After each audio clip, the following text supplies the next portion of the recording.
What's going on, you guys? My name is Daniel Ramirez Medina. I am the team captain for Team Genesis, and we're here with the foundation, the main roster for Team Genesis. We have Darren Dial, we have Landon Oliver, we have Tristan Bridges, and myself. And we're going to be talking about Dragon Link here.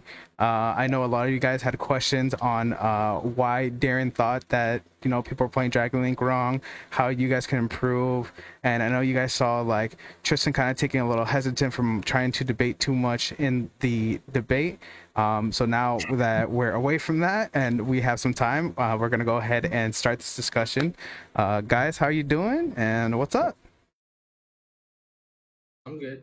I'm always chilling. How about you guys? Also good. Strike a dragon. Yeah, doing good. I'm curious what everyone is talking about. Did I say that people are playing the deck wrong? Yeah. Well, Yes, you did. So there was a clip in the podcast.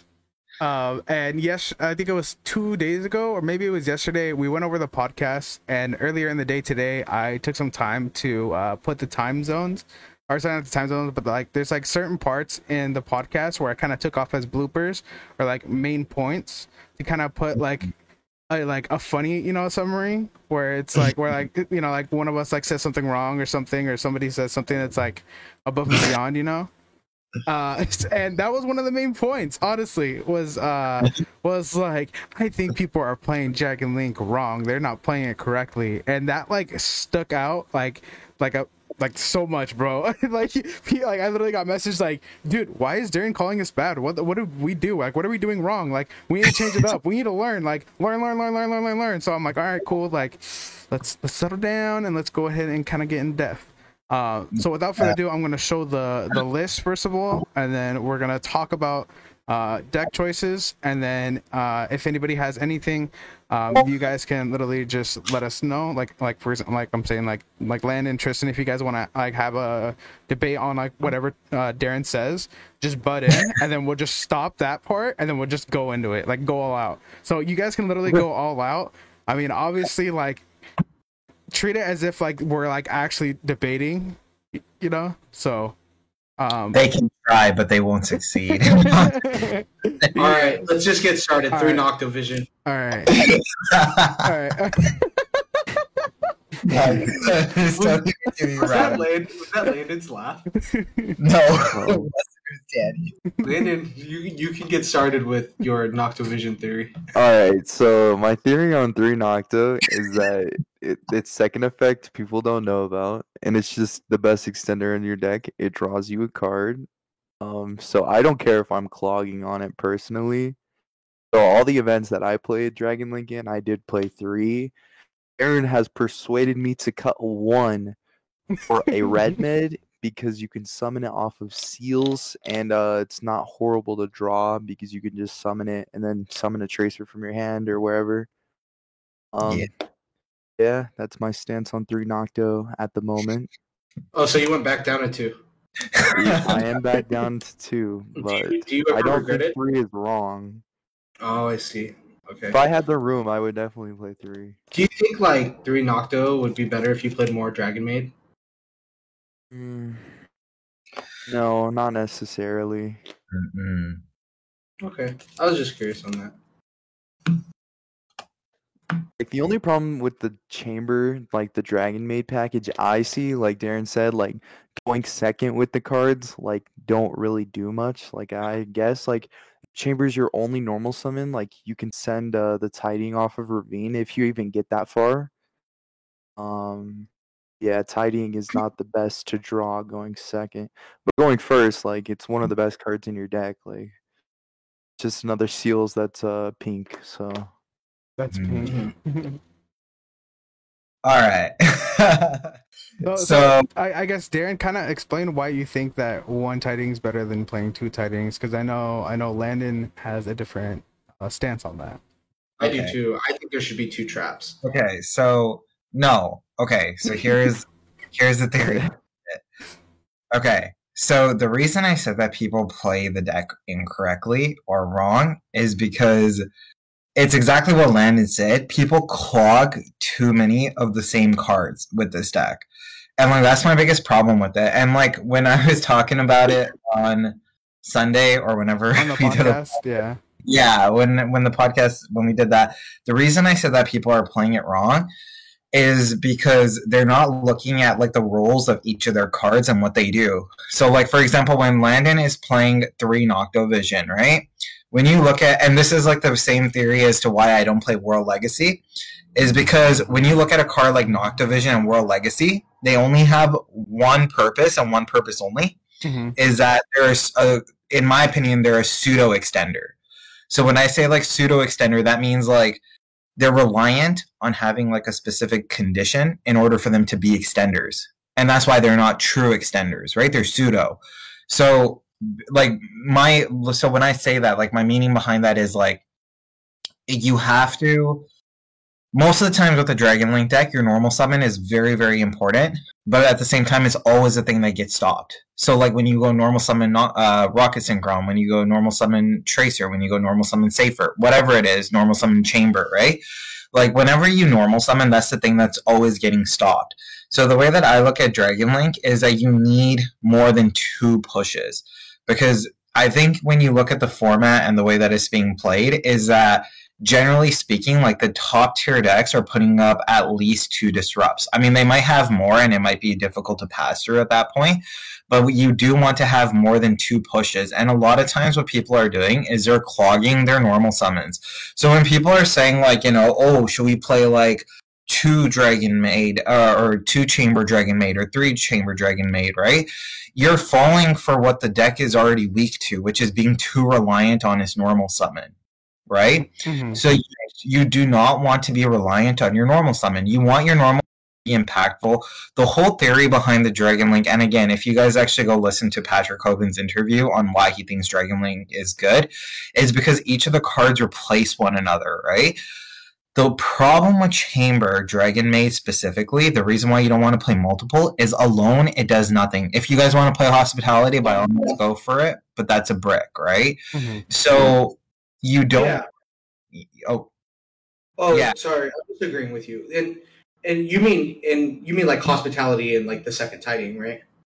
No, Hospitality as in like actual the spell card. Oh, okay. Sorry, I was just making sure we weren't mixing it up. Okay, no, we're good. So, like another normal summon, also not to butt in, but like Baby Metal as well, like will not solve this problem. Like if you're playing if you just cut the Tiding package at all, and you're just playing 3 Baby Metal and 3 Safer, like I also think that's wrong. Well, there's a second reason why I play Chamber and Tiding, which I'm going to get into, which is why I do my 1-in-1 ratio, and the reason why I think it's actually good. And can I just phrase you real quick before you go into that? So just so if like people kind of get confused when we're talking about like roles of cards, Mm-hmm. and I just want people to know that like the categories for these cards can be broken down into like 12 different things, and it's starter cards, superior extenders, additional extenders, cards that re-raise your ceiling, reactive extenders, floodgate, responsive defensive cards, which for example would be hand traps in this case, bomb cards, spot removal, core removal, stuff like that. All of those are like categories we're talking about when we're talking about like roles of your cards, right? And when Aaron says he wants cards that does like multiple things, what he's talking about is like how for example, Safer could be a starter, but it could also be an extender at certain points, or a superior extender, or Chaos Space can be a superior extender or a starter or a bomb. It's a bunch of Levy. Exactly. It's like a bunch of different things. Levy's kind of our bomb card, right? It's kind of a brick without any setup, but as soon as we're set up, like it becomes a bomb. You know what I mean? Yeah. Mm-hmm. And that's what we're talking about when we're talking about like the 13 different categories of types of cards. Yeah, and I like don't necessarily break it down to 13 because I think that's a lot of different ways to consider things. Well, I think that's just Patrick Hoban's theory. Yeah, like that's Hoban, right? And like for mine, it's just mostly like, you know, extenders, starters, hand traps, and then I guess you can categorize. Well, like, yeah, extenders, starters, hand traps, and then like other traps, right? Mm-hmm. So like those, like that's kind of like how I categorize it or see it in my own head. And so back to the point of like, I guess like your starters and like what you kind of want to do with this, like when you're looking at the deck. So I Danny, you have the pulled up, right? Yeah, I have it pulled up. Okay, so you guys let's want me to start screen off. share so you guys can see it? I'm on your Twitch. Okay. Yeah, I'm on your. Yeah, you're good. now. So let's see here. That's fine. I can just go through it. I have it open. So it's like, let's see here. So we have like your basic like, you know, cards you have. I'm not going to talk about the chaos, but like you have your levy, which is like your power card, extender, popper, whatever, right? And then the reason I have black metal and red MD in here, so like Landon and I debated on this a lot, but the reason why you do want red eyes darkness metal is because number one, like opening up the black metal, that's in a starter. Like black metal is one of your best starters, but not one that you want to see too much because you only have one target in your deck, right? So then like your starters are included like normally like what I consider to be a starter is like safer, 3 safer, a black metal. Some people consider Tracer to be a starter. I'm kind of iffy. I don't know if that's like technically speaking it can be, but I always think like the ruler gets hit, so it's like an easy starter to hit, so I don't always like it. But you can consider Tracer as a starter, and then you have like Chaos Space. Quick Launch, in my opinion, isn't a starter, even though I know people say Tracer is, but like I think this card is more of an extender. Could be wrong. I don't know. And then 1 for 1, right? Like, so 1 for 1 again serves 2 purposes, which I'll get into in a bit. But like, so that's why like I kind of play these cards, and what they allow, they're all really good starters that allow you to. So Safer adds a card. Safer will, you know, tribute itself, add black or white, right? Like we all know. All these cards replace themselves. So when they go to the grave, black metal gets red MD, chamber gets tiding, safer gets black or white, and then they replace each other. So all your starters, and that's why I like Tracer, technically, in my opinion. I guess you can say it pops a card, so it does get another card, but I don't really see it that way. So I know some people do, though. And then the reason I play 1 for 1, so this is kind of interesting, is that the way that I look at 1 for 1 is people always ask, like, maybe we should play multiple black metals, or maybe we should play multiple chambers, or, like, you know, when you're looking for another starter card, right? Well, again, 1 for 1 serves multiple purposes in that it's an extender, which is really important for the deck, and it's a starter. And I think fulfilling both of those roles as an extender and a starter are really important, right? Like, I really like 1 for 1. I know not like a whole lot of people are onto it right now, but I think the way moving forward with this deck is to play 1 for 1. I was trying Brotar out because like Brotar could be like another, like with 1 for 1, it could be an extent or a starter, but at the same time, it's too many discarding outlets. So I don't necessarily 100%, you know, like the Brotar, although I think I'll continue to try it out from time to time. But for now, like, yeah, I like 1 for 1 and the fact that it can get you black metal. In the weird scenario, you can go for like Rocket Synchron, things like that. So I really like this card. The other reason that I like it a lot too is when people, if you start off for a 1 for 1, it gives you, I mean, you have Absorouter as well. It's basically like another Chaos Space is the way that I see 1 for 1. When you go 1 for 1, you get black metal. That's basically like another Chaos Space. Not to the extent that it says broken is Chaos Space, but it kind of fulfills like a similar purpose, which is why I like it. And then we also play something like Gamma in the deck, which I'll get into about why Gamma is important. But 1 for 1, in my opinion, like I said, it's a 4th Chaos Space that gets you into a black metal. If someone ashes it, you trigger your Gamma. If someone, it just catches people off guard, and I don't think it's a card that you see being played a lot right now, but I still think it's a card that should be considered because this, again, it fulfills multiple purposes of being a starter and an extender. And then, yeah, so that's kind of that. And then with the chamber, okay, let's see if this made sense in my head. So when you think about chamber of normal summoning a chamber, it's not good. It's not like combo on its own, right? You do need to accompany it with like a Nocto or like some form of extender, right? Like a Chaos Space, et cetera, et cetera. But yeah, but like or like Quick Launch too. But the problem with it is that what I find that people do is people are playing multiples of cards that brick your hand. So like even when people play multiple Dragon Maid Tiding, if you actually look at the purpose of Dragon Maid Tiding, that second one almost never comes up. And the only time that it'll come up is if you hard draw it and then you go into a ravine, right? But then most of the times off of your ravine, you want to dump Absolouter. You don't want to dump Chamber, right? So sometimes, or you want to dump like a Levy, or for example, like in my version, you have Chaos Emperor, the Dragon of Armageddon, right? So like sometimes there's different cards that you want to send, like even like Seifert too. So you don't, in my, like every time that I've played Ravine with multiple Tidings and one Chamber, there's never really been a time that I want to actually send Chamber unless I have all the combo pieces, which is like pretty rare.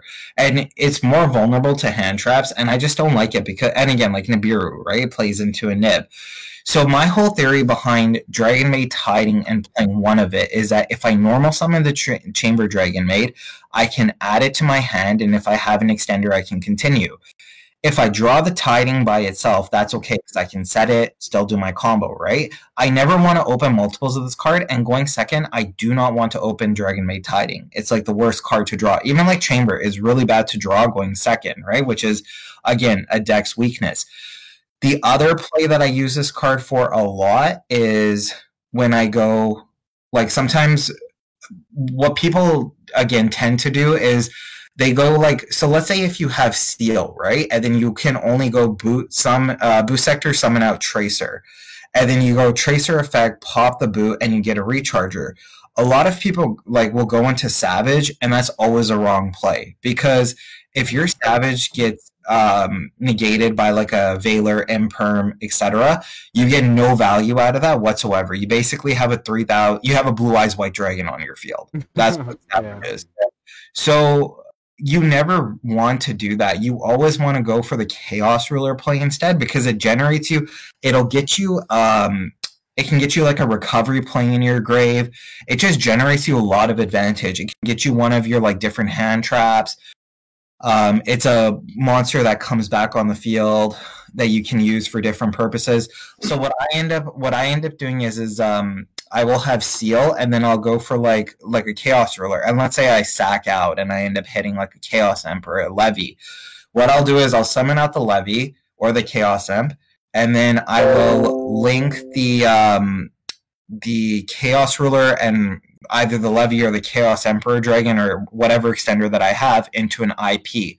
So when you effectively have Seal and IP, the play to do is you would go Seal effect, bounce a card, summon out the Chamber grab the Tiding, and then you would go IP effect to bounce something else, but you would ditch the Tiding, so then on the following turn, or even that turn, in case like you might get gamed, your Tiding is live, and you can always banish it to summon your Chamber out to prevent dying. Or on the follow-up turn, you have an amazing follow-up with the Tiding, banish, summon the Chamber. The reason you don't care about that second Tiding is because past that turn, if you get another turn with Dragon Link, you should be killing them. So let's say it goes turn 0, 1, 2, right? Turn 0 is when Dragon Link makes their board. Turn 1 is your opponent, right? So you have to disrupt them to stop them enough. When it comes back to turn 2, that's when the Dragon Link player should be going for the kill. And the second Tiding in your hand doesn't do anything. You're not, like, unless you're playing like a really slow grind game, which is never what you want to do with this deck. The way that you always want to play this deck is set up your board, prevent your opponent from setting up their board or from breaking your board, and then the next turn after, go for the kill because you have enough push and damage. So that second Tiding never comes up. Like, it doesn't matter what you do with that second Tiding. So that's the reason why I don't see any point in playing that Tiding. For me, it's mostly what people are saying is, oh, well, what if you mill it off of Ruler, or what if you draw it and then you can Ravine? So you're trying to justify playing a brick in your deck, basically kind of, not in the same way, but a semi-driver Garnet. You're justifying it because if you get lucky or if you sack out. And that, for me, is not logic. That is just very incorrect if that's how you're deck building. That's why I don't like that logic. Like, I don't like to use sack out. I would rather have the numbers on my side and use logic to play the game for me, right? Like, I'm not here to say, oh, if I mill it, then that's really good, because then, I'll mill my 1 of Chamber and my 1 of, or my 2 of Tiding, and then I can do the play. No, to me, that's just wrong. So I don't do that. And that's the general purpose of it. So, like I said, the seal IP play, you seal bounds, you special summon chamber, you get the tiding, you make unicorn, you pitch the tiding. The tiding is now an extender for you. And basically you're good to go from there. So that's the reason for like one tiding. It also is, like Landon already said, really good going as well. But there are ways to manipulate. So like you can sometimes get the chamber in your grave and then pisty it out. That's why in the extra deck you see triple burst in here instead of what's the other card's name? Halki or anything like that. So you do see like that triple burst in the extra deck. And then if anyone needs any clarification on that, you can just let Danny know, and I can always explain it in further detail. But I think it makes enough sense from what I'm saying. You're basically, when people do a 1 and 2 ratio, that second one never comes up. And you're only playing that second one to sack. And if that's the logic behind it, that's not good logic to me. That's my opinion, right? At least that's how I play the game of Yu-Gi-Oh! I like to go based off of, not just skill, but also proper deck crafting. Again, looking at what your weakness is, and your weakness is going second, right? Mm-hmm. And then playing through things.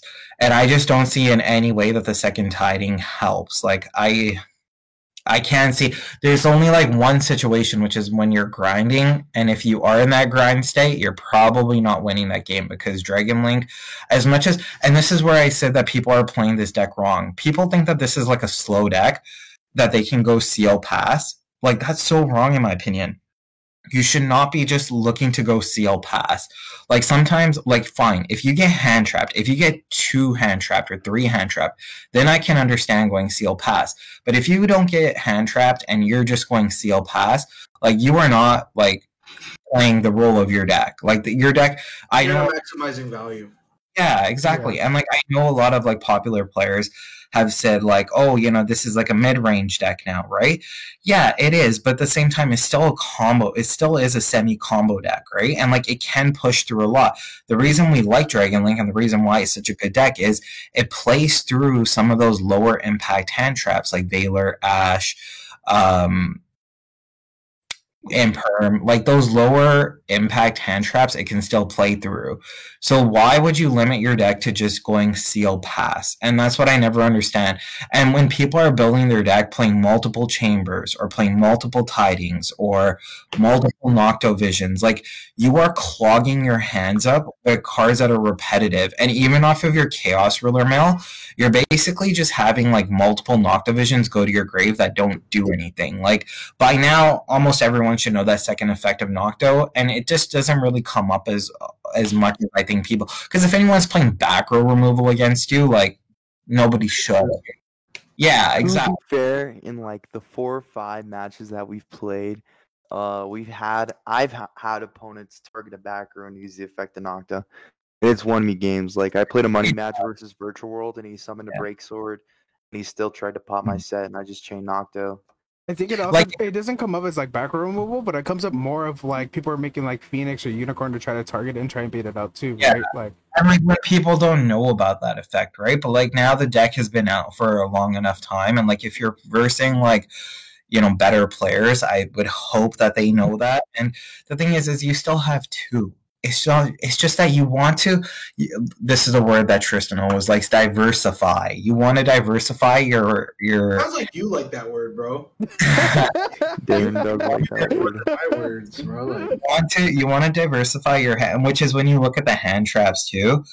So you see me playing like a lot of like 2-ofs, and technically, like, I can tell you the difference between my list and Landon and Tristan's, which is they don't play Chaos Emp and they don't play Black Metal, and they just play 2 more hand traps, which is totally fine. Like, that's actually that could be correct as well, right? I know, 1 for 1 as well. Yeah, I was gonna say you wouldn't want to play 1 for 1 if you're not playing Black Metal. That's right. Sorry. So yeah, they are cutting. Yeah, so they don't play Chaos Emp, they don't play Black Metal, they don't play. And then put hand traps instead. Yeah. Another thing is, if you look at our list, we don't play Halka Fibrax. Yeah, I don't play that card. Yeah, he's not playing it either. Yeah, I know. I'm just to an extent, but I think the triple burst comes up more Yeah, I'm because not too sure, but Oh, there's a combo that you can like, go for the kill a lot faster with less resources when you do the triple burst play.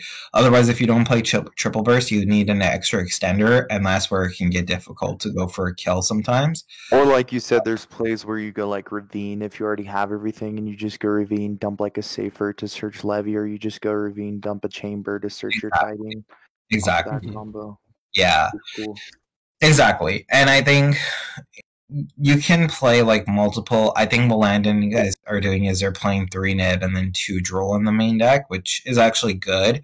Again, and then they're just cutting out. What was the other card you guys are playing? 3 nib, 2 droll. Yeah, that's your 3. So, and that's the 3 that you swap there. But, anyways, yeah, like you want to have like a diversity of hand traps, and like that's why I like 2 Ash and 2 Valor, because those are like lower.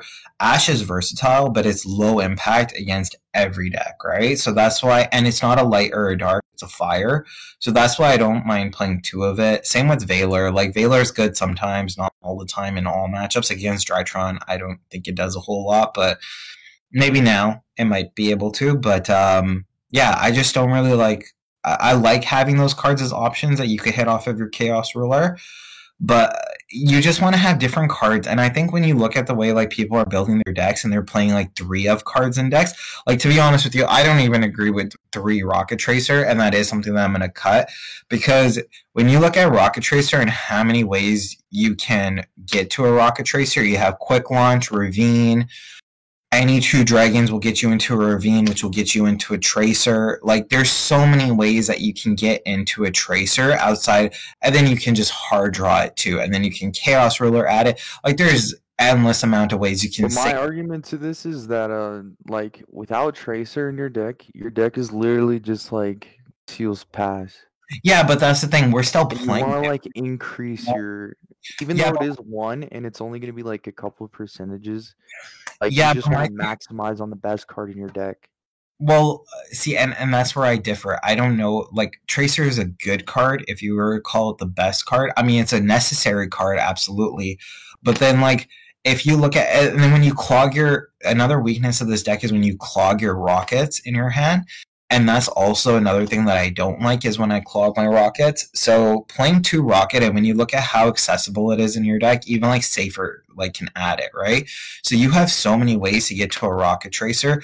And this is where like Landon and I differ on theory, but the thing is that it's just you look at the numbers and how accessible it is and how much your deck searches and how you go, like by the end of your combo, you're halfway through your deck. And if you're playing, if you're playing 1 less tracer, that just means that you don't clog your cards. That's why I don't mind playing like 2 of cards, because I don't agree with the whole 3 of in this deck, because then your cards start becoming repetitive.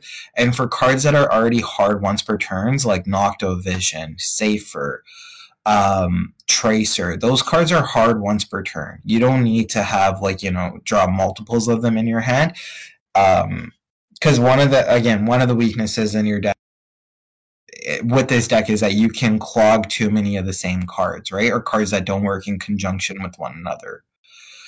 So yeah, and then speaking about cards that work in conjunction, Gamma, which if anyone Droll, Lancias, Ashes, I don't know, does something kind of weird and funky and you're to like Gamma them, it's just a level 8 on the board. But the other really good reason for Gamma is play against a mirror match.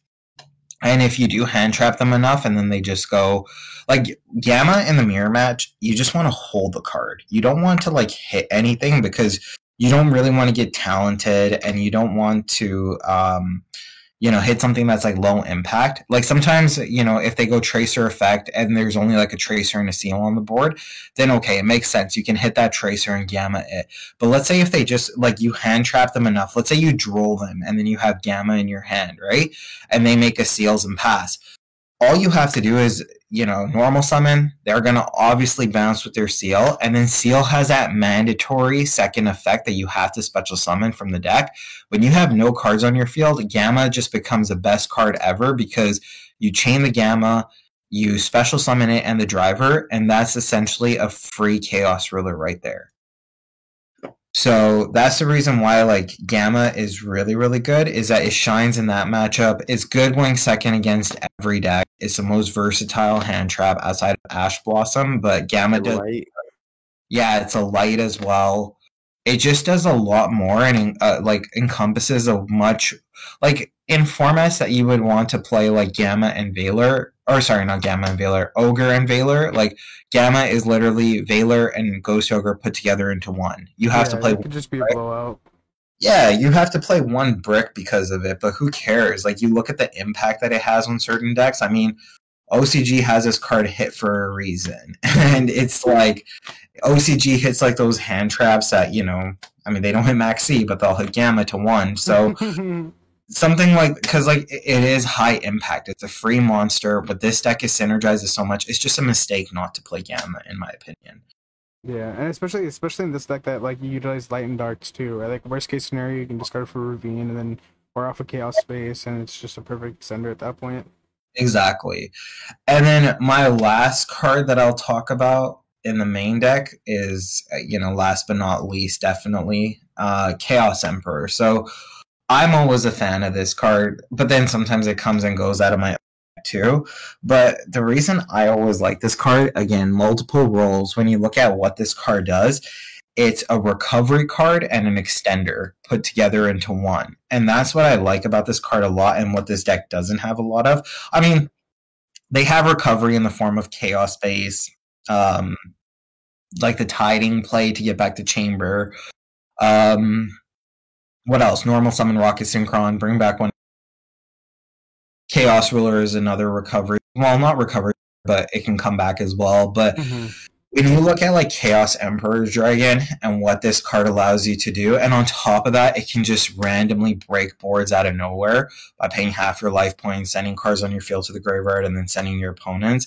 Like, this card is just crazy in what it can do. And I think like people who don't play this card, it limits your power of the deck significantly and your recovery play. Like, even just being able to do something like putting back your Striker Dragon. So when I said that turn 3, like, when your board is, like, when you make your turn, so turn 0 is, let's say your turn 0 and you make your board, and then turn 1, you try to use your cards to prevent your opponent from breaking your board or establishing their board, right? And then it goes back to turn 2 and it's our turn to kill them. That's what Chaos Emperor allows you to do, because it allows you to put your like Striker Dragon back, so then that way you can push for game. You know, it's another 3,000 beater as well. Allows for different cool stuff that you can do with this deck. It raises the ceiling of the deck, and although people think that this is a brick, it's a brick that, if you're telling me, this is the way that I look at it, if you're playing a second Tiding over a Chaos Emperor, that's wrong in my opinion. Because you look at the application for what a Tiding does versus what a Chaos Emperor does, and you cannot tell me that a Chaos Emperor is worse than a Tiding. Because, like, fine, going first, different application, right? Like, if you, like, hard draw a Chaos Emp, there's still things you can do with it. Like, you can, let's say if you don't have a starter and or let's say you're able to get to like a Ravine play, you can Ravine, dump a safe, or dump the Chaos Emperor, dump a safer, banish the safer, add the Chaos Emperor, add your safer, and then boom, you have a starter right there. But like, if you're asking, like, if you're telling me, like, again, application wise, when you're looking at a turn 2, so meaning 0, 1, 2, Chaos Emperor is better than Tiding. And I don't think there's any debate on that. I think it's just because, like, if you're playing 2 Tiding, I don't understand why you're playing a Chaos Emperor. Like, it's a different role. It's amazing hit off of Chaos Ruler. You can add it off of Safer. Like, this card just offers so much. I just don't know why you wouldn't play it. And I mean, the only reason I wouldn't play it is put more hand traps into my deck. Like, let's say if I'm making a meta call and I know there's going to be a lot of Dragon Link, then fine, I'll cut like the Chaos Emperor 1 for 1 and then put in like 2 hand traps. But outside of that, like, I would not. Like, this card is amazing. This card, like I said, multiple roles, recovery card, and it's an extender. So why you wouldn't want to play it, I don't know. Like, this card won me so many cards so many rounds. Yeah. So I don't know. Like, I get why people don't play it, but I'm always a big fan of this card. Like, I will always advocate for playing Chaos Emperor and the multiple roles that it fulfills. Yeah, and So, not only that, but like one of the main reasons why originally we thought about Chaos Emperor when we were all testing the deck was that like when Striker Dragon went to 1, we wanted to find another way to utilize the Striker Dragon and still be able to abuse it, recharge it, right? Because that was one of the best plays that you can do in Dragon League when Striker Dragon was at 2 to 3. That Chaos Emperor lets you allow you to put it back, and on top of that, again, like Darren was saying, it's an extender. And sometimes the second effect, like the third effect to send comes up very rarely, but usually when you're like trying to push your game, or like Darren said, like when your follow up for the next turn is like summon Chaos Emperor, send whatever you have, and then just like flood your board and kill them. Like it's really good, and like you were saying, this card over the second tidying is better, again, in my opinion, because if you look at like the back row decks that you are going to be playing against, it's going to be like against like Eldlik, or like, for example, like the other day we played against like a border deck, right? Like this is another out to border because it gives you another effect because it's a pendulum monster on top of it being a 3k beat stick. It also gives you the additional effect to send. Like it's everything that you would want the second tidying to do for you, but it's also like Darren was saying, it's like your backup plan. It's like the way for you to like completely come back into the game. It lets you put your resources back, and then when it leaves the field, it goes on the bottom of your deck. Like you can just keep looping this card. Exactly. There's so many ways that this card is just so much better of a recovery card, and like that's what I mean is that people are playing this deck way too passively. Like I think like this. It should not be like when I was playing in Top Cut of the YCS as well. It's like I was winning by that turn 2. That was always my goal. Or if not, I would try to go for kill. So if I win second, I would try killing them that turn. So they would go turn 1. They would be turn 0. During my turn 1, I would try to go for the kill. That's what you need to do with this deck. You cannot give your opponent another turn. You have to find a way to either like Access Code Chaos Ruler or Boral Sword, Savage, do something that just gets game on board. And this deck can do it so easily. And like why people choose not to do that is beyond me, but I think it's because that they clog so many of the same cards into this deck that are all repetitive and do the exact same thing. Like I see so many people clogging like normal summons for this deck. I see people clogging like Nocto Visions, which again is a pseudo extender to me. Same thing with World Legacy. Like why are you playing World Legacy like when you're pissy? Maybe like it's not even a good going second card because if you verse Tri Brigade, they just banish your normal summon and then you don't have anything in your grave unless you have something like Quick Launch or there's just other like I don't know, like the best way that I can explain it is that when you look at like what the decks do in today's metagame and you look at those cards that people are clogging and playing multiples of, I get it that they're doing it for a consistency reason, but at the same time, that's where I think that people are playing this deck wrong. I think, again, like I said... Another thing is that like plays aren't like linear, right? Like with this deck, like it isn't always the same. Even like for example in Drytron, there is an Alpha Zeta combo, right? Like there is a linear combo string, but with this deck, like depending on the hand, the cards don't really like just link together automatically. You know what I mean? And so a lot of people miss game because they just don't see the line of play. Like to be honest, yeah, just like yesterday, we had 2 cards in hand and we had out two monsters or whatever and killed them that turn. And to be honest with you, I didn't see it, and I know for a fact, Landon didn't see it. But then all of a sudden, Danny was like, "I saw it," and I'm like, "Yo, what?" And then guess what? It was game. Him and Darren saw it, and it was game. Yeah. Like me and Landon, no, we didn't see it, but because like they know the deck, like or see a different point of view than we do, like you know what I mean? It's just crazy, like. Yeah, the Dragon deck, it takes, I think, a real high level of mastery to know exactly what to do in every situation. You have to also know like what the next following turns are going to happen, right? And I think I don't know if you guys listen to the Disciples podcast, but Paolo made a really good point in the last podcast where like if you make any small mistake, and I think especially in Dragon Link, right, you're going to get punished either in the next turn or in 2 turns. Not that Yu-Gi-Oh goes for like more than 2 to 3 turns, unless you're playing like grind decks and stuff. But in Dragon Link, if you mess up one part of the combo, like 9 times out of 10, you're going to get punished for it. And if you don't, it's because your opponent literally had nothing. You got rewarded because you're already playing an insane deck, right? Like, it's similar to like Drytron, right? But like Drytron's a lot more. I wouldn't say it's as. No, I think it's the same punishing. I would say, like Drytron is a very lot more punishing. forgiving. Yeah. Because like if your Yeah, they- opponent just doesn't have it, Yeah. they don't have it, and then you just end on perfection with you. Well, yeah, if they don't have it, but like if your opponent has it, Up on that infinite negate, like or like 6 or 4 negate, whatever it is, with Dragon Link, like you just have to like have enough to stop your opponent. The way that I look at it is like I want to have a negate for every card in my opponent's hand. Mhm. So, or at least like, you know, let's say if they have 4 cards in their hand because I levy a card and then they draw into 5, I want to have at least 3 negates on the board or 3 ways of disruption.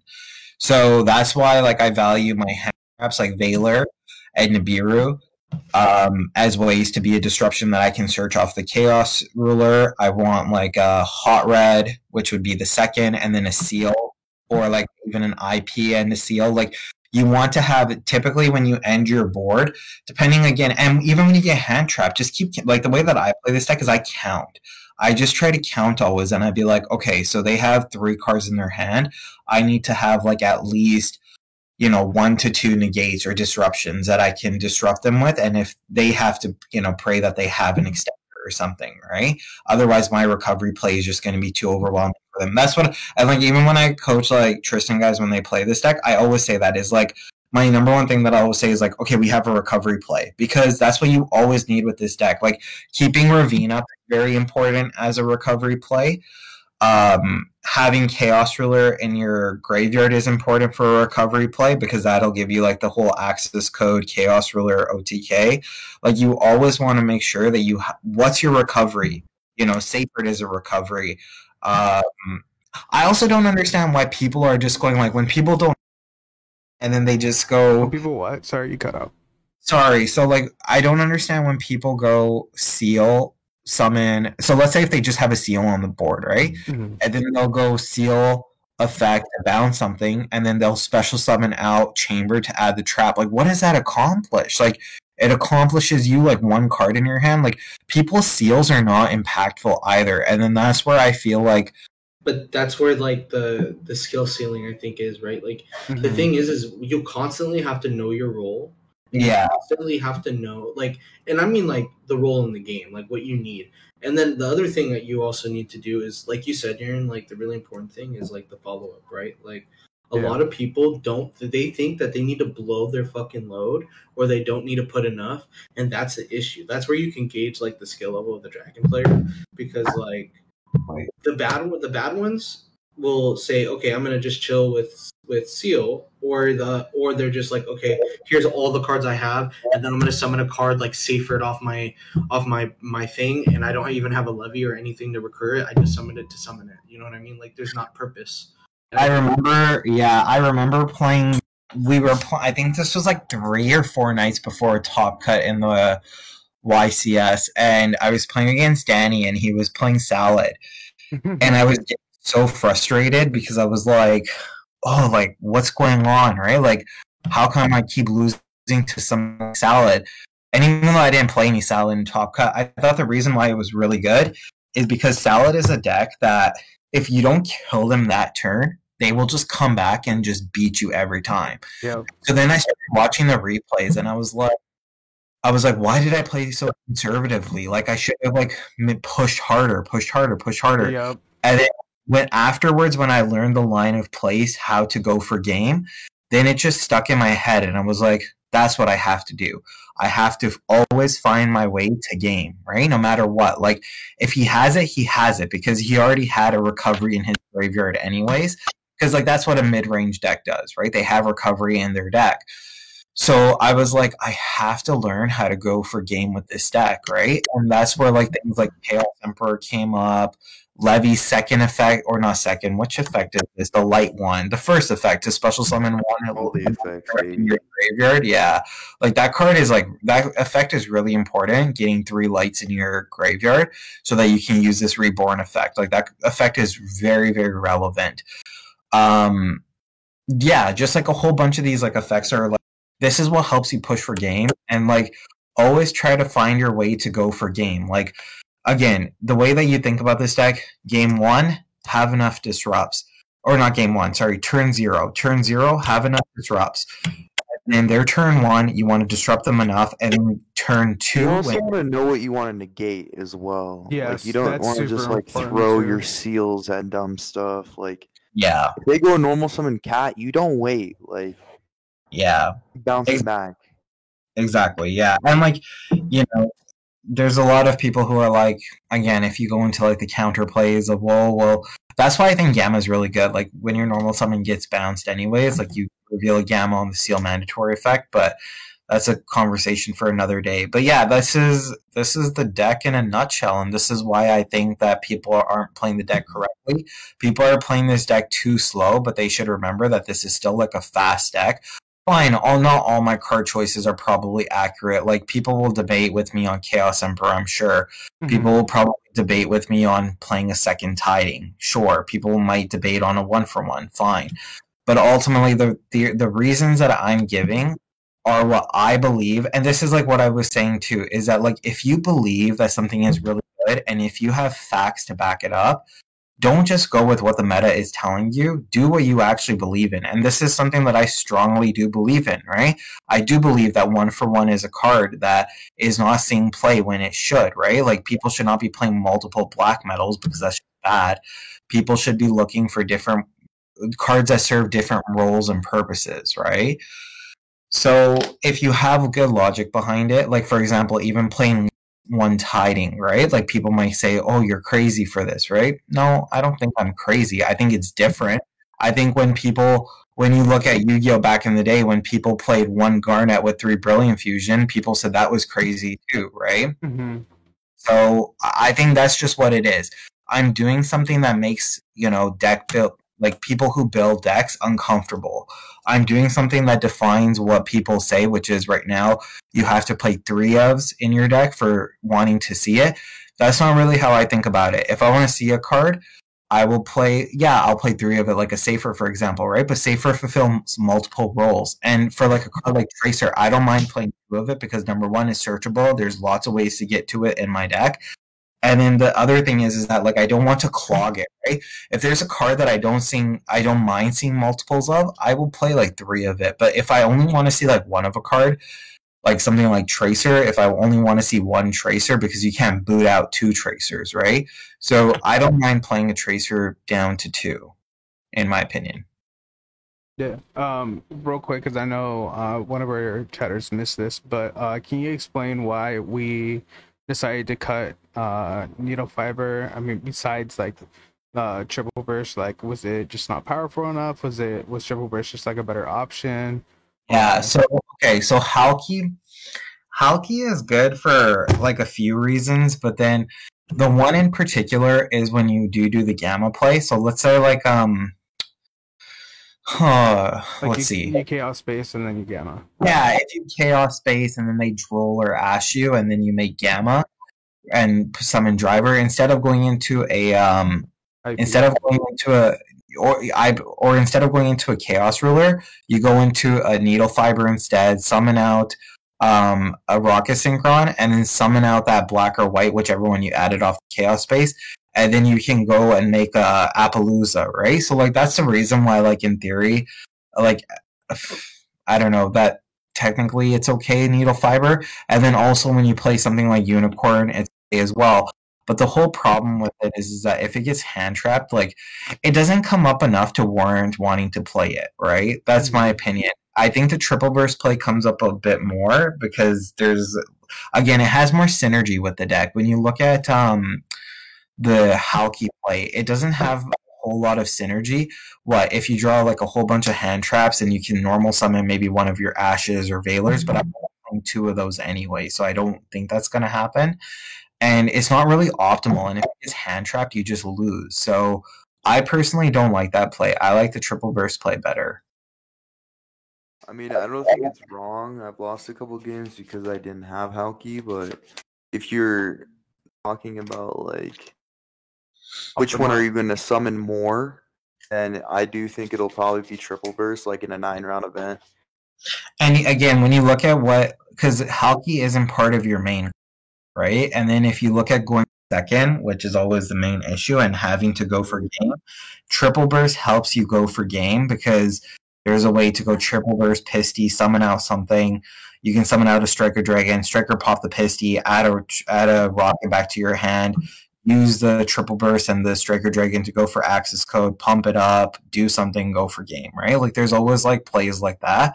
Whereas with like Halki, it's a lot harder to do because it's very specific and that it needs a tuner.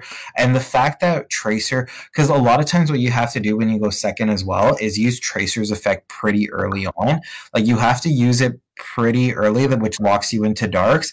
So that's why triple burst comes up too, is because it's a dark. Halki isn't. Halki, if you use Tracer earlier on in your combo, the Halki is dead. I also think triple burst also helps you like play against like rogue decks when it comes to like the battle phase and stuff too, right? Like we're talking about like what instances do like certain cards come up, right? And like triple burst in the battle phase is really good because you can negate something during the damage step, right? So like for example, I mean, even in like a simplified game state, you can just bring back Striker Dragon on your turn on the playback. Like, exactly. Like if your Halki gets Bailored, it's just gonna sit there. Yeah, it sits there and doesn't do anything. And I think that's Link 2 is cool, but like if you had that gas anyway, like you're just winning. I feel like every time we made Halki though, it was like our last ditch effort, you know what I mean? Yeah, it's like we have hand traps and we have a router in hand, and if it resolves we win. It's like stuff like that. Yeah. And you want a good read on what your opponent can do, right? Like Landon was playing the game and we were like contemplating, his opponent was like at 4,000 or something like that. And then we were contemplating for the longest time, and he like, I can do this. And his opponent didn't really use much, so you can get a good read that he had a shit ton of hand traps in his hand. So then, like, we made the safer play of going like Savage, which he Veilered, and then we just went into a hot red for that. And it was just a safer play that just got us there. So Halki, in my opinion, is more of like the greedy play, and like it's only good as like a last effort. But the thing is, if it is going to be after good majority of the time, you're using Tracer already. So Tracer's effect is going to be in use. That real quick? You cut out. Oh, sorry. So like, yeah. So basically, like the way how Tristan just said that it's a last effort, like your Halki. Most of the times, you have to, in order to get to that last effort attempt, you have to use Tracer's effect that locks you into darks. So Halki will not come up. Okay. Mm-hmm.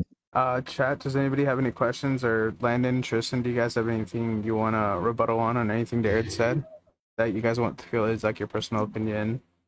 I know Landon butted in a little bit with like the Nocto and stuff. My thing is like I am no Dragon Master, but I only know from what I've seen through Darren and Landon. So but what I can tell you is that Darren definitely plays the deck differently than most people in the meta.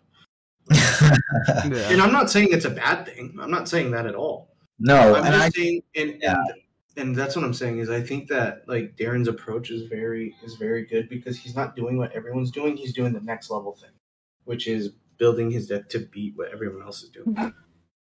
So I try. Well, that's what we do when we deck build. Exactly. I have a Dragon Champion, Dragon Knight. Yeah, we're not trying to do what everyone else is doing. Panda said, Tristan is the Dragon Master. Yeah, busy. Dragging his nuts all over Darren. Oh, yeah. That's facts. He wishes. That's facts. He wishes. 100. There, Danny, Tristan, and Landon are the Blue Eyes Ultimate Dragon, and I'm the BLS on the top. So there's no nuts coming across my face. Bro, I'm playing Diffusion if you ever say that again.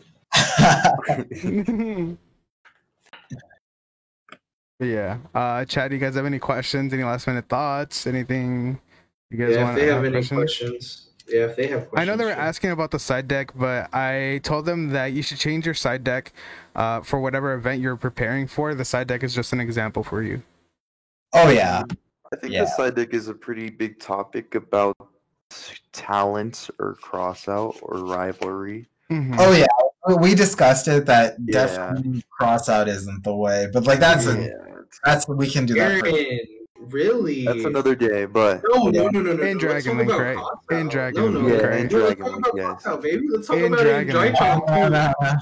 That's a too long conversation. Come on. No.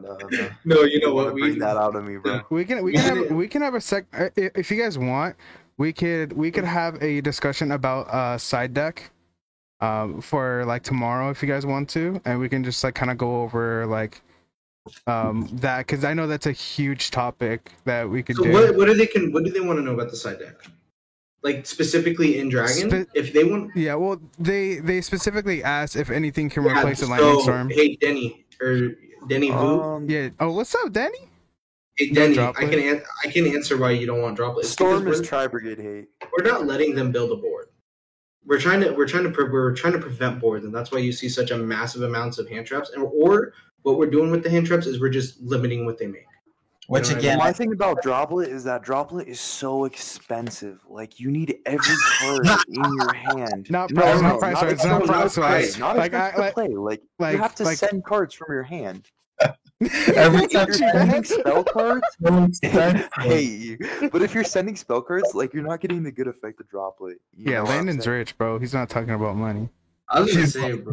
so expensive. Landon has ulti droplets. Don't let you guys think anything less of Landon, chat. He means the cost. value, the yeah. effectiveness He's talking about like is the very cost to costly like to use a Dragon League. droplet.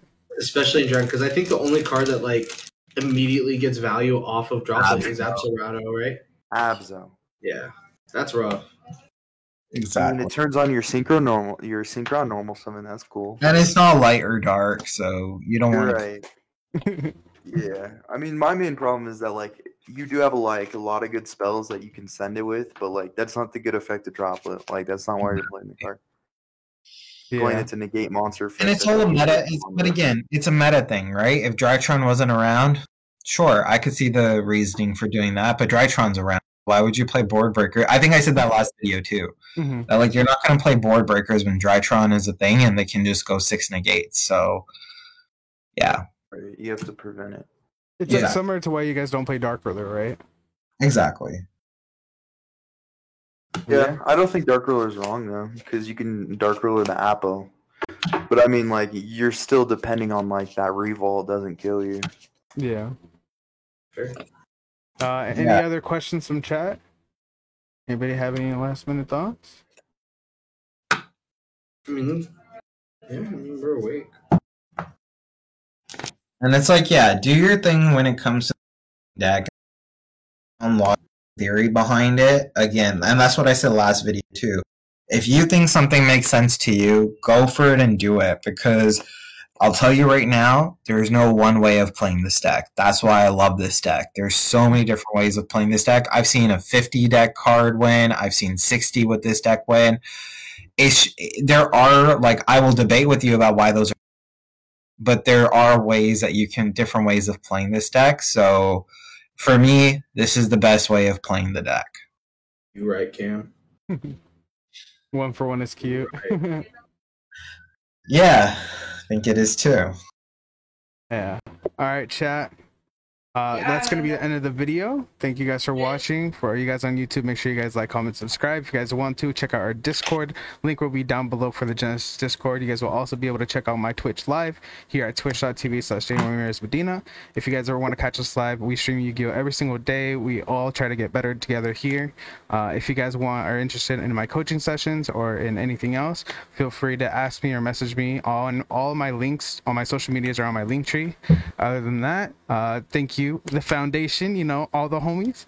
Thank you guys for coming in. Huge shout out to Imperium and to Celestial Gaming for being our sponsors, partners, and supporters. And shout out again to the foundation. Shout out to Genesis, and we'll catch you guys next video. Thank you guys.